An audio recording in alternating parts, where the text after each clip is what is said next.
Peppa Pig's house always seemed like a safe place, warm and cozy. But today something had changed. A strange silence hung in the air, as if the whole world had frozen in anticipation. Peppa was playing in her room with her favorite toys. Suddenly, all the dolls turned their heads toward her at the same time. Their plastic eyes stared directly at her. The girl tried to step back, but her legs wouldn't obey, as if invisible threads were holding her in place. Peppa felt her hands beginning to move on their own. A dark figure in a long coat appeared in the corner of the room. It had a pale face with no mouth, only two black dots for eyes. This was the puppeteer. The puppeteer's long, thin fingers moved in the air. With each of his movements, Peppa repeated the same gestures.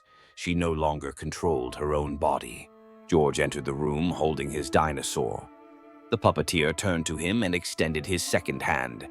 Now both children moved like marionettes. Mummy Pig went upstairs to call the children for lunch. She saw their strange dance and froze in horror.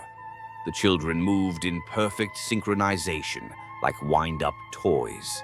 The puppeteer noticed Mummy Pig and smiled with his black dot eyes.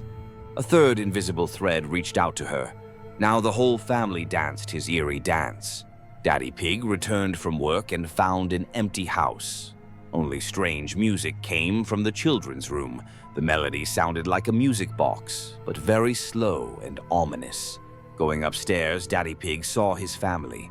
They stood motionless, staring at one point. Their eyes were empty, like real dolls. The puppeteer stood in the center of the room, conducting his silent orchestra. His fingers moved, and the family repeated every movement. They had become his living toys. Daddy Pig tried to shout, but his voice wouldn't obey.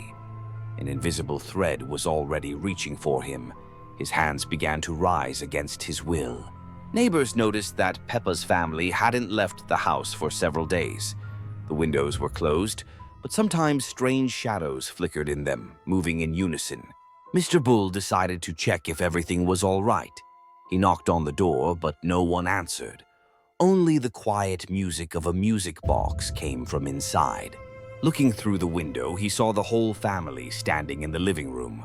They didn't move, didn't blink, just stood like mannequins in a shop window.